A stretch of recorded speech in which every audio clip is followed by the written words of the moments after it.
right now. Election night in Washington. One nation divided votes in the midterm elections. We're going to take back America. If you vote, then we will keep this country moving forward. The stakes are set here at home. I think that it's time for change.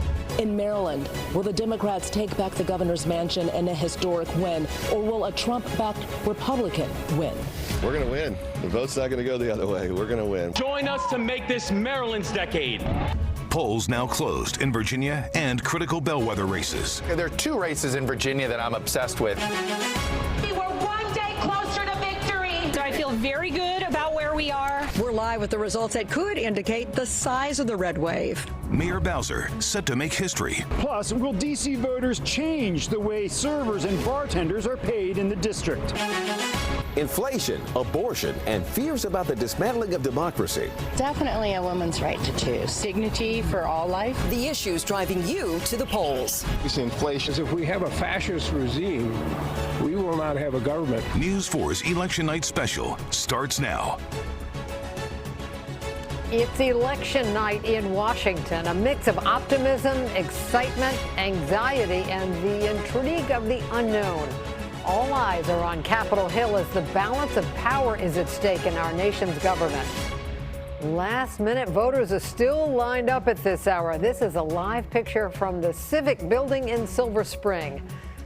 Long lines there, it looks like. Good evening, and welcome to our special coverage of the 2022 midterm elections. News 4 and NBC News will be with you live all night as results come into our newsroom. Now, polls closed about a half hour ago in Virginia, and just moments ago, voting ended in West Virginia. If you haven't cast your vote yet in Maryland or D.C., you're almost out of time. Polling places are open until 8 o'clock tonight. Some big races that could impact the balance of power on Capitol Hill are right here in our area, including Virginia's 7th District, which encompasses Prince William County and areas south.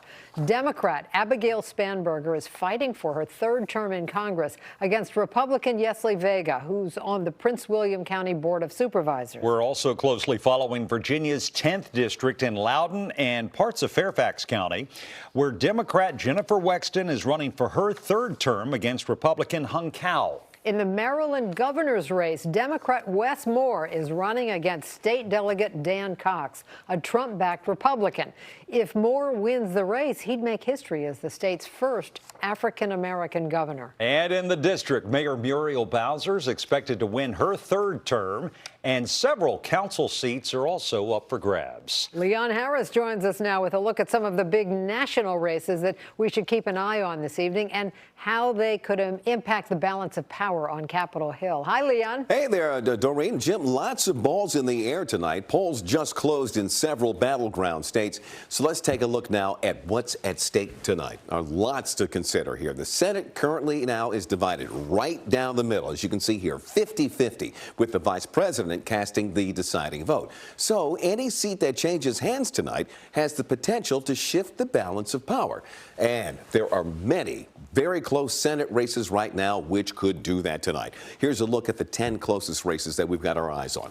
Democrats currently holding seats in Nevada, Arizona, Colorado, Georgia, and New Hampshire. Republicans there holding seats in Wisconsin, Pennsylvania, Ohio, North Carolina, and in Florida. So if everything stays the same, as you see it here on this map, the Democrats will retain control of the Senate. But Republicans are hoping to flip at least one of these current seats. And one of their best chances to do that may be in Nevada. This is a race that's essentially a dead heat right now. And Nevada is a notoriously difficult state to poll to gauge exactly where things are trending. So if Republicans are successful in flipping a seat, that means that Democrats have to flip a seat that's currently held by a Republican. And the one that everyone has their eye on right now across the country is this one in Pennsylvania. That's where Democratic Lieutenant Governor John Fetterman is running against Dr. Mehmet Oz. Yeah, you know him as a television doc. This is what the House of Representatives currently looks like. 220 Democrats and 212 Republicans with 3 seats open. In the coming hours, we'll likely see if the balance of power is going to shift in the House. Many of these races are close, so it may be a while before we know if that balance of power is going to change. So there's lots to watch out for tonight. Doreen, Jim, back to you. There sure is a lot on the line tonight, this election. Thank you, Leon. Now to Virginia, where we could see some of the first evidence of whether the country is in for a red wave. Yeah, a key indicator is the District 7 race in the House. Democratic incumbent Abigail Spanberger going for her third term, but Republican Yesli Vega is giving her a tough run. Northern Virginia Bureau Chief Julie Carey is in Fredericksburg, where Spanberger and her supporters will be watching those results come in. Hi, Julie. Hey there. Yeah, the room here already filling up, results starting to come in. Like you guys said, the outcome of this wave is likely to be a key indicator of the strength of any red wave in Virginia. If Abigail Spanberger hangs on, well, then Democrats will take heart and they'll be celebrating here. But if Yesli Vega wins, then that will be a sign that that red wave that was kind of revived by Governor Glenn Youngkin a year ago, that is gaining strength. Now, we spent time in Stafford County today talking to voters there. There were two very clear motivating factors driving into the polls, and they sent them in opposite directions with their choice. Those we spoke with who cited inflation and the economy as their number one concern, they were lining up behind Republican Yesli Vega. They'd like to see the House shift into Republican control. Those who called abortion rights their top concern, they're backing Abigail Spanberger. Take a listen to what a few of them had to say. Literally just down to who do you want in control. I'm not happy with a lot of the things that have happened lately, and so I think Vega would oppose some of the things that have happened recently in Washington. I think that women should have the right to choose. Everybody should have the right to choose to do with their own body. And I don't think it's a thing that needs to be legislated. So I prefer to go with Abigail Spanberger. Now here's a live look at the location where Yesli Vega will be gathering with her supporters tonight. It's a restaurant along the Occoquan River in Prince William County. It's the same place that she celebrated her primary victory back in June over a crowded Republican field. Prince William County, her home county, and a key county to both these candidates. 35% of the voters in this congressional district live in Prince William. Back to you guys. And Julie, we're also closely following another race in Northern Virginia, U.S. House District 10. How is that race viewed? You know, of the three races in which Republicans have targeted Democratic women to flip those seats, that's the race that Democrats feel most confident about. Jennifer Wexton, as you said, trying to seek her third term. You know, there hasn't been a lot of polling, though, so not a lot of really good guesses about that tonight. But Republican Hung Cao, a retired Navy captain, he has run a stronger than expected campaign. So we're going to watch that one closely tonight, too. All right, we'll stay in touch with you throughout the evening. Julie Carey, our Northern Virginia Bureau Chief. Well, as voters continue to wait to cast their ballots, we're going to check in with Tracy Wilkins in Maryland's governor's race, where polls are open for about 20 more minutes there. And NBC News political director Chuck Todd joins us live with a look at what to keep an eye on tonight. Stay with us. Welcome back. As we noted, there's a little time left to vote in D.C. and Maryland, but the polls are already closed in Virginia and West Virginia. Just about 19 minutes in D.C. and Maryland. Now the work begins for the NBC News decision desk. NBC News elections director John Lipinski explains what happens behind the scenes to make sure you get the most accurate results. We're going to have a lot of very close races, and it's going to be me and world-renowned experts in data science and election tabulation research and election law, and we're going to be sort of pouring sort of nonstop in real time over all the election results as they flow in every national race in the country. NBC News elections director John Lipinski. Now NBC News political director Chuck Todd joins us. Chuck, the polls in Virginia closed at 7. We talked about this last week. Remind us what you're going to be looking for out of Virginia tonight. Well, just in Virginia, and what makes Virginia, it's really a pure test when it comes to the overall battle for the House. There's no statewide race driving turnout. It really is sort of these three key House races that have been the most competitive. Virginia 2, in Virginia Beach, Elaine Luria. That's the table stakes. If Republicans are going to win control of the House, they're going to win that district. Now, they may only win control of the House by a few seats, but that's one of the districts that they should be able to get if that's what's going to happen. So that's why that one is so important. Abigail Spanberger in the 7th Congressional District, a Republican victory there is a sign that maybe they're going to win and win with some space. Not necessarily a full-fledged wave, but something in the 15 to 20, 25 seats. If that's what nationally Republicans are doing, the 7 should go there. If we have a real wave, if this is 2010, well, 2010 would mean Jennifer Wexton in the 10th congressional district could lose. That is a full-on wave, and we know Republicans threw a little bit of money in there at the end. Kevin McCarthy, I think, spent perhaps the Republican choice for Speaker of the House. I think he campaigned with the Republican there, Hung Kao, today. So those are the 3. It's sort of small, medium, and large, if you will, if you want to test your sort of, Virginia 2 and only Virginia 2 for the Republicans, red ripple. Small wave if it's 2 and 7, tsunami if it's 2, 7, and 10. Wow. Chuck, let's talk about the national picture. Turnout appears to be breaking records, and we've heard more in recent days about voters splitting tickets. Yeah. Does that tell you anything about the national mood this year? Well, what's interesting, I would be careful saying that we have a lot of ticket splitters. There's more ticket skippers, Jim. Georgia is a great example of this already in the early returns. Herschel Walker is essentially performing in the raw vote about a percentage point less than Kemp, the governor, the current incumbent governor. That undervote, it means a lot of people voting for Brian Kemp in the governor's race are skipping the Senate race. You're not seeing it necessarily accrue. Well, what does that mean? Well, if you have a smaller pool of voters in the Senate race, and it means the path for Warnock to get to 50 and avoid a runoff is a little more manageable than if the entire, this could be a case where more Republicans voted in the state of Georgia, but maybe not in the Senate race. Interesting to hear that. You're calling this election week rather than election day. I am. Is a week optimistic? When do you think we might know where things really stand? Well, a week is optimistic if Georgia goes into a runoff. Right. Right. If Georgia's in a runoff, then control of the United States Senate may not happen until after Thanksgiving. This runoff is in the first Tuesday in December that it's scheduled for. So, that makes it election month, right? And some of the closest races out west, Arizona and Nevada and Washington State even, we're not going to have the results in those places anywhere from the end of this week to the middle or end of the next week. Whoa. The suspense will continue. Yeah, buckle up and caffeinate up. Chuck, thank you for your insights. As always, we appreciate it. We'll let you get back to your reporting. We know it's going to be a long night for you. We'll be watching all your coverage. You got it.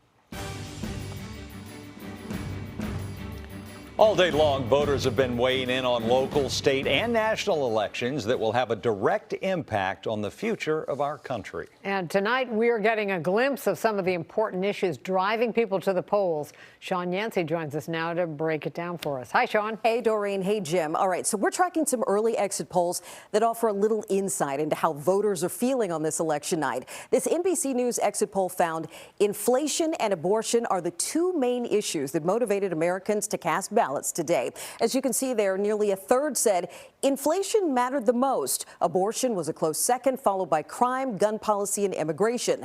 Now, when it comes to the issue of abortion, the majority of voters said they were either disappointed or angry about the Supreme Court's decision to overturn Roe v. Wade. The NBC News exit poll found that 39% of Americans were angry about this ruling, 21% were dissatisfied, 21% were satisfied, and 16% said they were enthusiastic. And while the future of abortion access is on the ballot in several states tonight, more voters said abortion should be legal than illegal.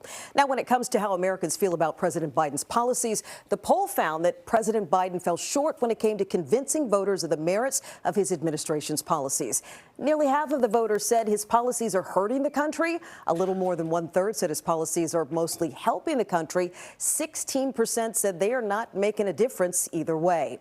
And for the first time, midterm voters were asked about the state of our democracy. Look here, the results are eye-opening here. This exit poll found that 70% of voters think U.S. democracy is threatened, and just 27% said it's secure.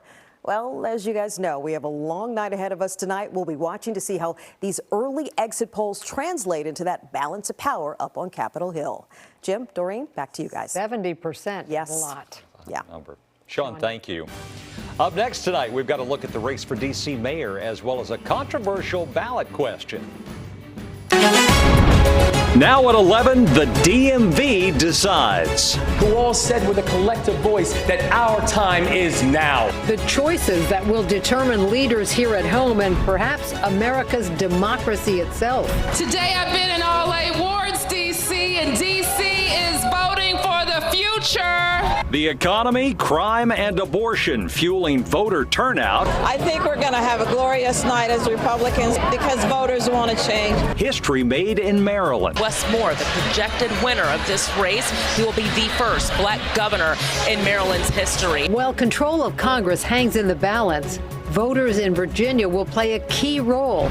What races there reveal about a possible red wave? Right now is a nail biter, right? It's just, and our emotions are up and down and up and down. Too close to call to the issues that impact your family. We're working for you with full election night coverage. News 4 at 11 starts right now. Here we are, election night 2022. The moon is the first milestone on the road to the stars, and tonight a new political star is born in Maryland. Good evening, and thank you for joining us and for trusting us as election results continue to come in tonight. I'm Doreen Gensler. I'm Jim Hanley. Folks, we have a lot of local developments, a lot of twists and turns close to home tonight. Let's start with the 4 things you need to know right now. Maryland just made history. Democrat Wes Moore will become the state's first black governor. In Virginia, Democrats appear to have the edge in critical congressional races, but Republicans aren't giving in just yet. As expected, D.C. Mayor Muriel Bowser easily winning a 3rd term tonight. But control of Congress is still up in the air. Several critical national races remain just too close to call. We are working for you with a team of live reporters covering the local races that matter to you and your family. We're live in Virginia and D.C., but we're going to start in Maryland. That's right. Our Prince George's County Bureau Chief Tracy Wilkins is live in Baltimore, where the Moore campaign is celebrating a first for Maryland and an inspirational speech from the victor. Yeah, absolutely. A lot of celebration. And then quickly, folks started clearing out. And I can tell you that's because there were so many people inside of this room here tonight. This entire hotel packed full of folks. And so was the parking garage. So people heading out quickly. But not before stopping to take notice in what was a historic night for the state of Maryland. You could feel the energy in here. People who were super excited when it was announced that Wes Moore will be the next governor of Maryland, the first black governor of Maryland, and the 3rd African American elected as governor in the nation's history.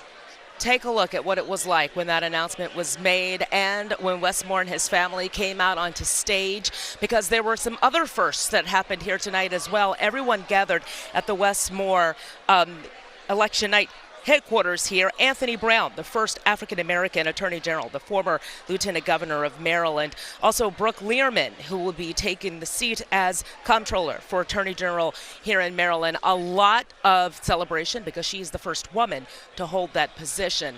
So this is a monumental occasion here for Democrats, in part because this is a newcomer coming here to Maryland, and this is the first time that Wes Moore has ever run for public office. Hear what he had to say after taking the stage. And it's because you believed that I stand here humbled and ready to become the 63rd governor of the state of Maryland.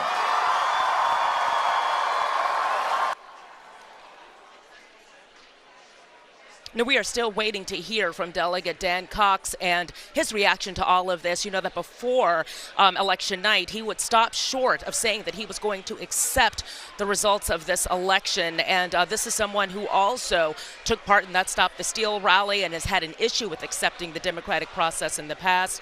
Trump-backed Dan Cox. We are waiting to hear how he responds to all of this news. But reporting live here, a lot of celebration tonight in Baltimore. Back to you in the studio. Exciting night there. All right, Tracy, thanks so much. And in fact, just moments ago, we did hear from the Republican challenger. Dan Cox spoke just moments ago about the results. Here's what he had to say. It's not looking good, but I can tell you this. Only 50% of the vote is counted. And every single vote from here out are votes mostly cast today. It's just a very possible situation with the votes that still need to be counted, that if we pull off about 60 to 65% of those, that we can still pull this race. Also in Maryland tonight, it looks like Brooke Learman could be the state's next comptroller. Right now, she is beating the Republican Barry Glassman there. You see the numbers by a healthy margin. If Learman wins, she'll be the first female comptroller in Maryland. Still no call in the race for Maryland's Attorney General. Democrat Anthony Brown is leading the Republican Michael Peroutka. If Brown wins, he will be the state's first black Attorney General. Voters in Maryland also voted on whether or not recreational marijuana use should be legal for adults. Still no call on that just yet, but if passed, adults 21 and older will be able to possess up to 1.5 ounces of pot once the measure goes into effect next summer. The Commonwealth and the nation also watching Virginia tonight to see which way several congressional districts fall. In a big win for Democrats, incumbent Democrat Congresswoman Abigail Spanberger fended off Republican challenger Yesli Vega. This is a race some expected would be too close to call at this point in the evening. We have team coverage of this critical race. Dorothy Spencer is with the Vega campaign in Prince William County, but we begin with Northern Virginia Bureau Chief Julie Carey. She's in Fredericksburg at Spanberger headquarters. Hi, Julie. Hi, Doreen. Well, Abigail Spanberger just out of our camera view right now, getting hugs, taking pictures with her ecstatic supporters. It was about 30 minutes ago she was on the stage behind me to give her victory speech to claim a third term in Congress.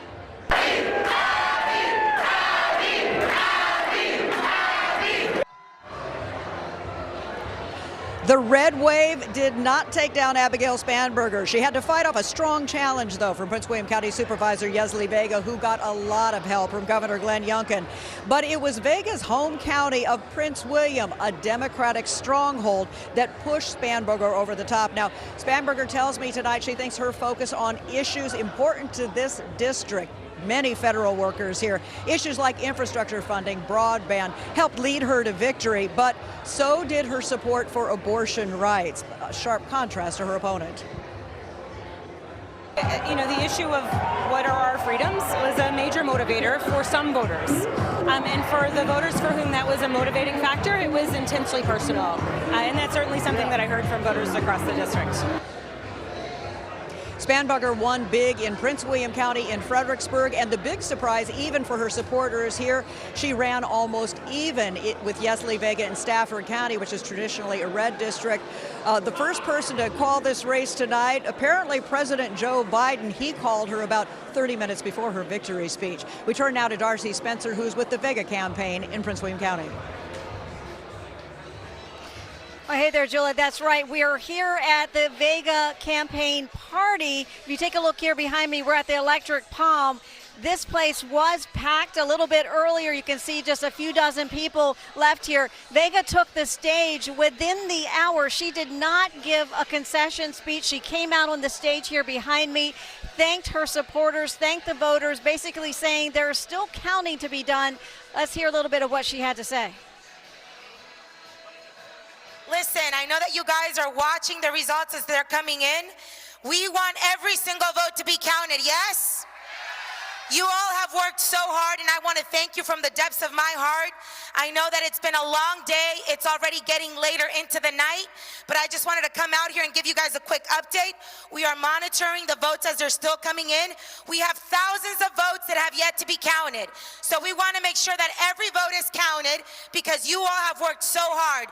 So just wanted to come out here, give you a quick update. I'm going to go back into the war room with my team, and we're going to make sure, like I said, that every vote is counted.